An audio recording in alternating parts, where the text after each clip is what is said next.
and you had one back in 1995 that were longer, but they were partial shutdowns because they only affected a part of the federal government. This is everything. And it's also important for us to note, this is the first time in history that any party has had the audacity to shut down the government over a totally clean, nonpartisan continuing resolution. This is a political stunt, and it's the first time it's been done, and it is the most costly, most selfish, most dangerous political stunt in the history of the United States Congress, because as we have stood here day after day after day explaining all the Americans who are being harmed by this nonsense. And the Senate Democrats have zero shame about this. They don't have any shame at all about the pain that they're inflicting upon hardworking families, upon soldiers and law enforcement officers and veterans and the elderly and the disabled and women, infants, and children. Services to all those categories and paychecks to those folks are being stalled because Democrats are playing games. Today, Leader Thune in the Senate will once again bring the clean, nonpartisan CR to the floor for a vote. They will have another chance. Democrats will have their 12th opportunity to pass the bill. It is the same bill that they themselves supported just 7 months ago. Chuck Schumer gave impassioned speeches on the floor about how it was the only option. And don't forget, they did it 13 times under the Biden administration. Very similar measures, but not now. Something's changed. Over the weekend, we saw what it was all about. The Democrats made crystal clear that this is about politics. The politics were on full display. The politics, the spectacle, is what the mobs, the crowds, the rallies this week were all about. It was quite ironic, though. The irony was very glaring. They called it the No Kings Rally. But the great irony, of course, that we pointed out over and over was if President Trump was a king, the government would be open. If President Trump was a king, he would have closed the national parks and the National Mall, so they couldn't have had the rally out here. By the way, that's what President Obama did during the shutdown in 2013, closed all the parks and the National Mall. Here in Washington, you had Senators Bernie Sanders and Chris Murphy and Cory Booker and others marching in the streets. Now, these are the same senators who voted over and over to shut down the legislative branch and hand the reins to President Trump. They're decrying the situation that they themselves created. This has always been about the spectacle. Chuck Schumer himself joined the spectacle in New York City. And it's interesting to note his activities there. He was standing side by side some of the most radical groups that maybe ever assembled on U.S. soil. They openly advertised as co-sponsors of the event in New York City.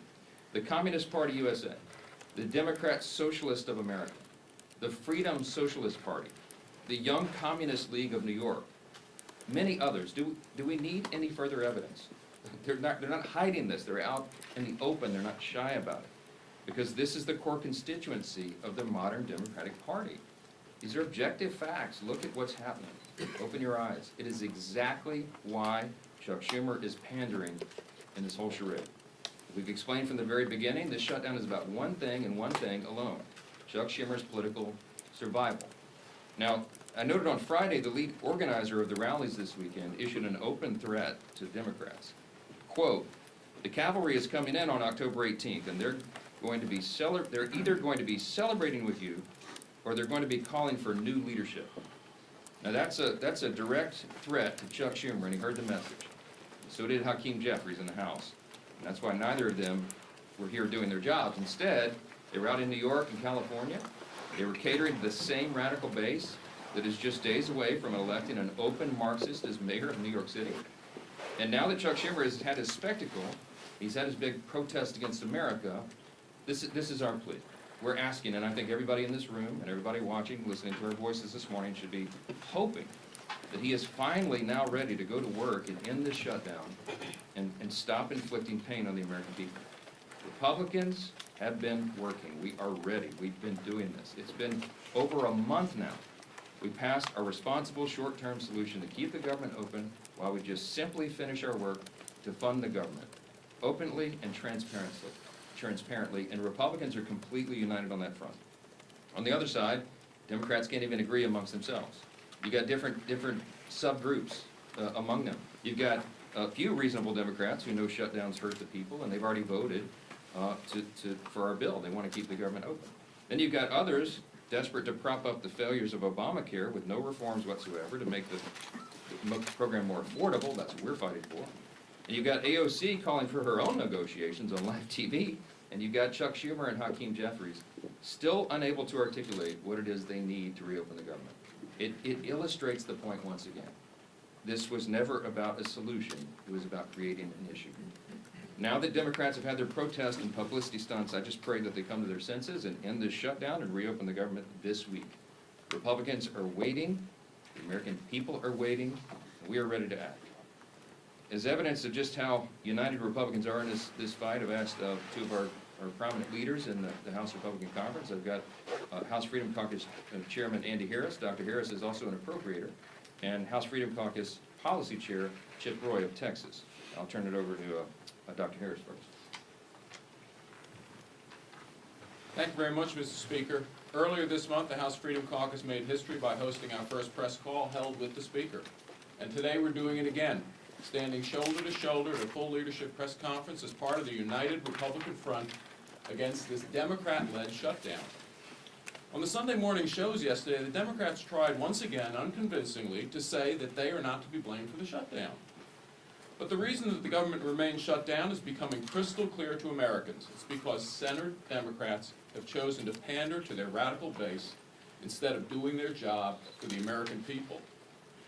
Senate Democrats have had the opportunity to vote 11 times for the House-passed bill that pays our troops, pays our law enforcement, and pays our air traffic controllers now, and would immediately reopen the government. Instead, they've sided with the same radical activists who filled the streets this weekend chanting "No Kings" at rallies backed by the Communist Party USA and socialists, the same people who claim to hate power while demanding more control over your life. The question before us now is simple. Will at least 5 Senate Democrats relent and break from their party's left-wing fringe and vote to reopen the government today? Let's also be honest about what the Democrats are really fighting for. They're demanding taxpayer-funded health care for illegal immigrants. They want to eliminate work requirements for welfare for able-bodied adults who could work but choose not to. And they're defending hundreds of billions of dollars in continued corporate welfare for big, profitable health insurance companies that have already made a fortune off Obamacare with the Biden bonuses that the Democrats scheduled to expire at the end of this year. House Republicans have already done their job. The only thing standing between America and a reopened government is a handful of Senate Democrats too afraid of their activist base to do the right thing.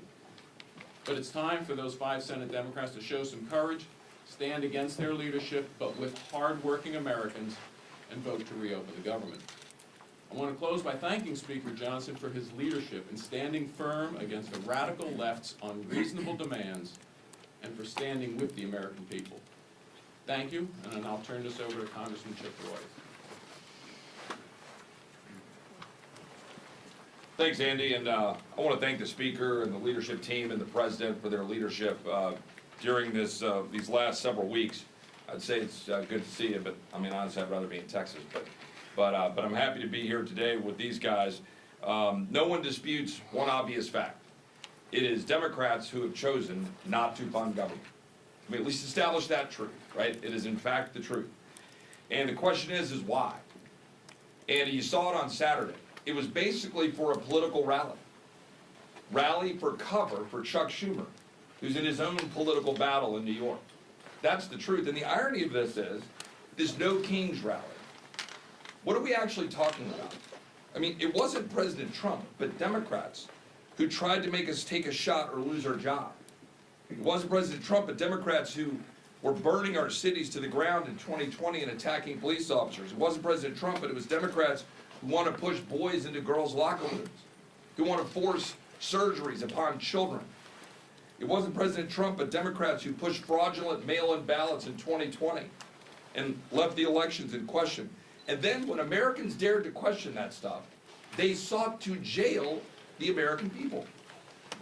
They weaponized the government against the American people. And now they want to turn around and say they're going to have a No Kings rally? This is the dying breath of a bankrupt party, in my humble opinion. All too happy to shut down the government, then have a Chicago teacher walk around with this symbol against her neck. Somebody tell me how that's appropriate. Where are the Democrats that are crying out about how horrific that was? And by the way, where are the Democrats who are calling out the Attorney General in Virginia for calling on the death of children of a political opponent? Where is Abigail Spanberger, one of our former colleagues running for governor of Virginia? Do they not have the courage to call out fellow Democrats for that absurdity? The truth is, we have a president. We don't have a king. We have a president who loves our country, who rightly said yesterday that he's working his ass off to make this country great. He is correct. Brokering peace deals in the Middle East, rebuilding our military, rooting out DEI and critical race theory, declaring cartels as terrorist organizations, focusing on Antifa, defunding the World Health Organization, getting us out of UNRWA, making sure that we target the Southern Poverty Law Center, who are, going after people like our friends at the Family Research Council, or ultimately Charlie Kirk, securing the border, passing the Lake and Riley Act. These are the things the American people want us to do, not shutting down the government for political rallies. And the truth is, the Marxists, the radicals, and the Islamists, the Democratic Party promoted this weekend, they cannot handle the truth. The truth is that there is a king, and that king is Jesus. And the president has been willing to say it, his administration has been willing to say it, and Charlie Kirk was willing to say it, and he got killed for it. Democrats are using this ridiculous political exercise to hold hostage the government of the American people, pretending it's about health care. Meanwhile, it is Democrats who have been holding the American people hostage to an unconscionably broken health care system that they themselves created. We're saying no more. We're the party that's standing up for hardworking Americans who can't afford health care, who can't afford insurance. We're not for giving more money to the insurance companies. We're not for a $400 billion blank check to big corporate America and corporate welfare, like my friend from Maryland said. We're not for health care for illegal aliens, but for standing up for American citizens to be able to afford health care, to carry forward the president's good policies, like short-term limited duration plans, and other ways that people can actually go and afford health care. We're for law and order. We're not for hate-filled lawlessness. We're for common sense, not radical surgeries on our children without parental consent to say a boy can be a girl. We're for the message of hope. Hope born in the freedom of those who fought to give it to us through their blood, and also through the blood of our Savior, Jesus Christ. Republicans are working to make America great again. Democrats have been trying to run out the clock. And for Hakeem and Chuck, their time is up. Turn it over to Steve. Thank you, Chip. Well, you can see Republicans are united strongly in working to open the government back up. We all voted to prevent a government shutdown, and that bill went through the House weeks ago on almost exclusively a party line vote. And since then, for weeks and weeks, that bill has been in the Senate, where Democrats, led by Chuck Schumer, consistently have voted to shut the government down. And we've said all this is about is Chuck Schumer trying to appease his most radical base, the most far-left elements of the Democrat Party, the people who have taken over the Democrat Party. Frankly, they've held Chuck Schumer hostage, and so now Chuck Schumer is holding the American people hostage. And this weekend, we got to see on display what that Hate America rally we've been talking about was really all about. You could see some of the signs. These are just a few. But over and over again, you could see signs like 8647. I think everybody knows what that's about. Multiple signs like that advocating for the death of our president. And where are the Chuck Schumers of the world calling that out? They didn't call it out. They actually went and celebrated with those people that are advocating for the murder of President Trump and other Republicans. It's insanity. Yet that's where the Democrat Party in Washington has gone. Most Democrats around the country don't buy into that far-left radical socialist base that Chuck Schumer's catering to. And that's why so many are walking away from that party. But in the meantime, that's who is controlling the Democrat Party here in the United States Senate and in Congress. And that's why we continue to be at this stalemate. Not because there's some ability for us to come together and find a common ground. We've been trying. We had a provision in the working families tax cut that would have lowered premiums for families, healthcare premiums, by 11%. It was scored by the Congressional Budget Office to do that. 11% reduction in premiums for families. And you might ask, well, why is that not law of the land? Because it passed the House. But when it got over to the Senate, it was Senate Democrats who went to the parliamentarian and fought to get that provision removed, because they don't care about lowering premiums for families. They really don't, and they showed it over and over again. What do they care about? They care about catering to the most radical elements of their base. You could see the sponsors, and it's been mentioned before, the Communist Party of America, the Socialist Party. Well, that's who's taken over the Democrat Party. It's not who America is. America is not a socialist nation. It's surely not a communist nation. But the Democrat Party here in Washington is trying to pull the country down that rat hole. We've seen it over and over again. That experiment's been tried time and time again, and you could go look at the scrap heap of history to see other countries where it's failed. Why won't they go protest over in those countries and just be a part of those countries where it's already failed? But they come here and they lie about our president. They call him a king, where ironically, they're also advocating for the death of that democratically elected president. And so you've got to see it all on full display. And hopefully that's what Chuck Schumer needed to go through to show them that he's still keeping the government shut down to appease that group. But now that rally is over. And the pain that he has inflicted on American families continues. It's time for Chuck Schumer to end the pain he's inflicting on millions of American families. And finally, vote. Just 5 Senate Democrats need to come together to vote to open this government back up again. We still have big differences, and we'll be negotiating our differences in the weeks ahead. But it's time he releases the American people from this crazy experiment. With that, bring up our whip, Tom Emmer.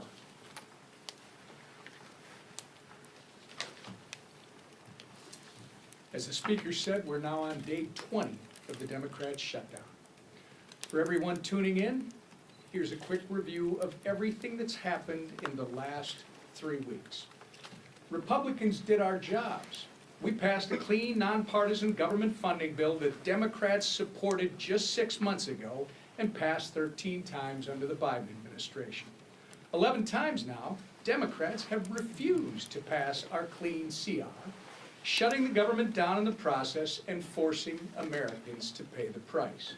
In order to simply turn the lights back on, Chuck Schumer and Hakeem Jeffries have demanded $1.5 trillion in new spending for things like taxpayer-funded health care for illegals and cutting $50 billion from our rural health care fund. They've taken the American people hostage while pointing fingers at us for refusing to concede to their absurd wish list of demands. But Republicans have been clear. We will not negotiate under hostage conditions, nor will we pay a ransom. The Democrats' position is totally unreasonable. It's hypocritical. And it's pure partisan politics in a desperate attempt to score points with the radical, pro-terrorist wing of their party. Now that their Hate America rally is over, I hope that at least 5 Senate Democrats will finally do the right and responsible thing by breaking ranks with Chuck Schumer, passing our clean CR, and reopening the government. If they continue to refuse, we're going to continue to hold them to account. And I hope members of the media in this room are going to do the same. With that, I turn it back to our speaker, Mike Johnson. Okay, any questions? Mr. Speaker, good Go morning. ahead. Good morning, thank you. We understand concerns about air traffic control. We understand that they're going to lay off workers at the they're going to lay off workers at the Nuclear Security Administration.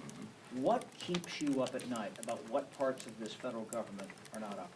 Well, those are 2 good examples. The question is, when the administration is required to triage federal spending, they have to look and evaluate what are the most essential and what are the less essential functions of the federal government. And they look at policy, personnel, and all these offices. But the things that concern me the most are TSA, for example. I mean, you're right. We are shorthanded already with air traffic controllers, with TSA agents, keeping the airports safe and our flights safe. We cannot afford this nonsense. And I think the Democrats in their heart of hearts know that.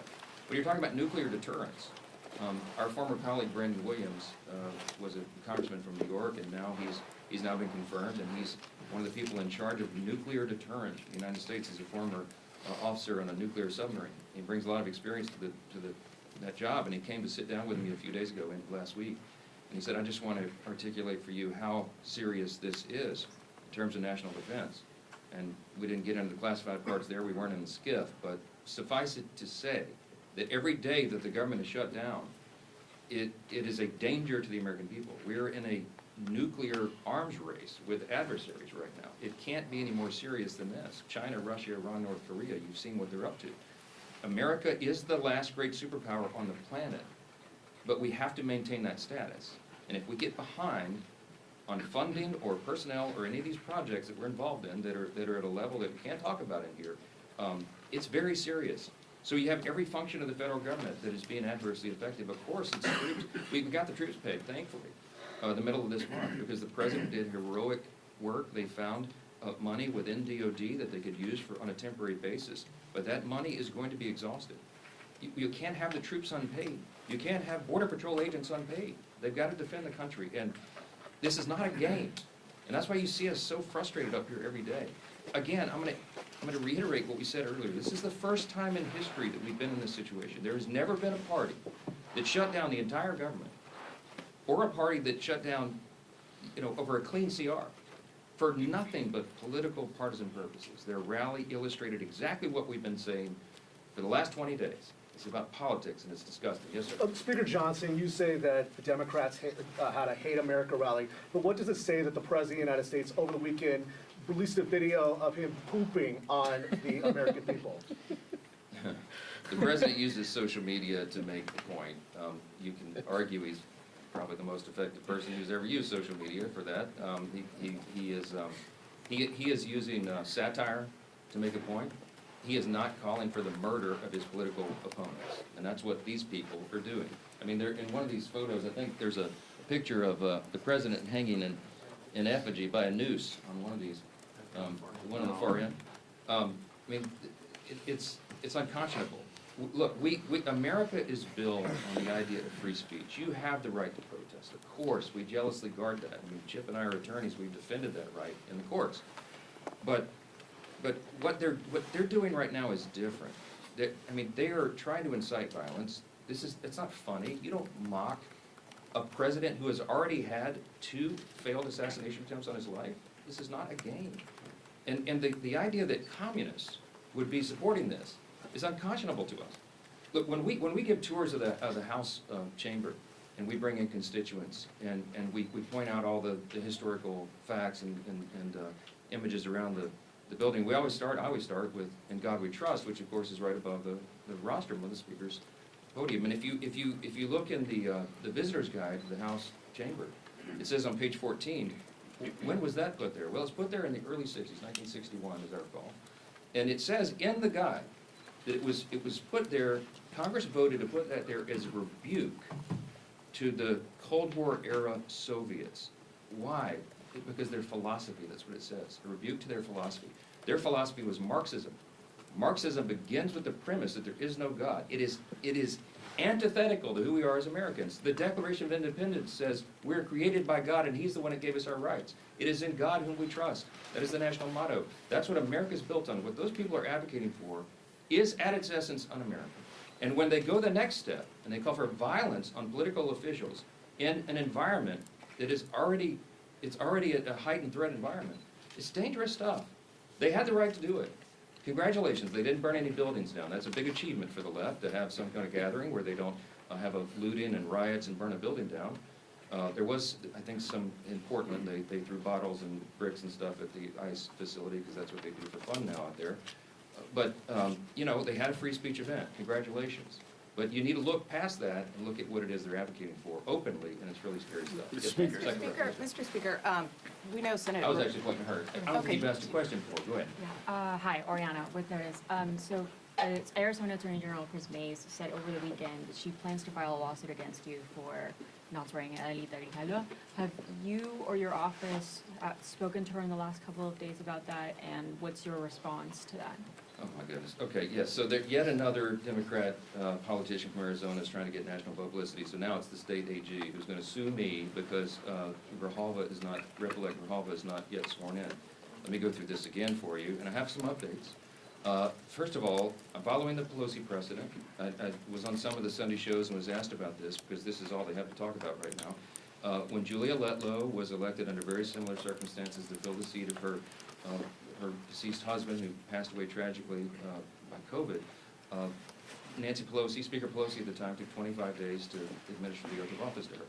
It wasn't just Julia. The Pelosi precedent extends even further because when Pat Ryan and Joe Sempolinski were elected, during an August recess, they waited 21 days to administer the oath to those two rep-elects because they were not in session. We are not in legislative session. The chronology is important. Rep. Grijalva won her race in, I think it was the last week of September, after we had already gone out of session. So I will administer the oath to her, I hope on the first day we come back, legislative session. I'm willing and anxious to do that. In the meantime, instead of doing TikTok videos, she should be serving her constituents.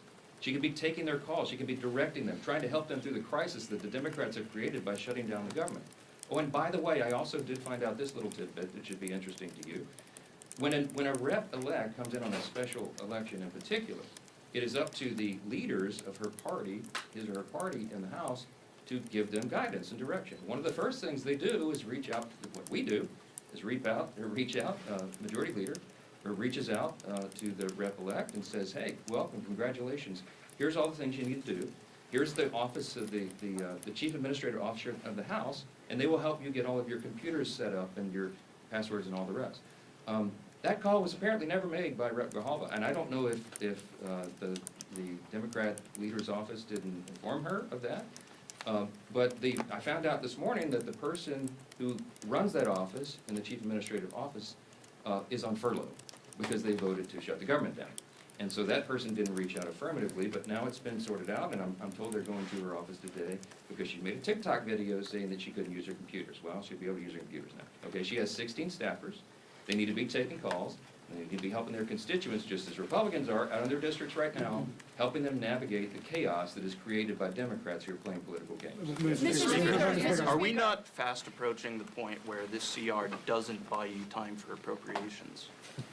Well, I would defer to my appropriator buddy up here, but here's the thing. The appropriators have been doing great work. They're continuing to work. Even during the shutdown, they're working individually and on their subcommittees and among themselves and even across the aisle to get the next batch of appropriation bills ready for passage. Is the time eroding quickly? Yes.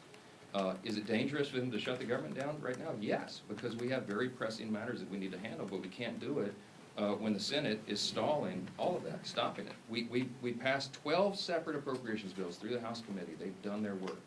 3 of them off the House floor, 3 bills off the Senate floor. They don't match up exactly, so we're going to a conference committee on that. We have to finish that process. We have to rebuild the muscle memory for regular order, because that is how we serve as good stewards of the American taxpayers. We're anxious to do that. We hope the Democrats will see the light. We hope that you will ask them the tough questions this week. Why in the heck are you doing this? What is the point? What is the purpose? And don't let them say it's about Obamacare subsidies, because that was always going to be the subject of debate internally and and across the aisle between the caucuses and amongst everybody in the month of October. And they are now eating up the clock for us to have the thoughtful debate about reforms and things that might be necessary if indeed that's going to be extended. So it's on them. You need to ask them the tough questions. We're here to do the work. We'll continue to do it. Thank you all. Good work, Mark.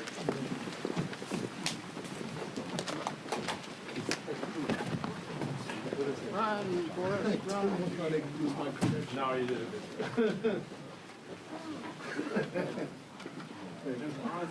So little happens. Yeah. And that was the most interesting way.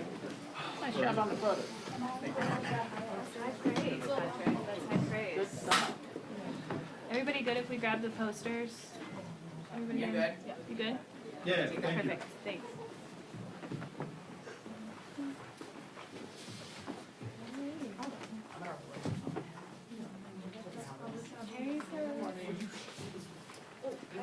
It wasn't a bunch of crap.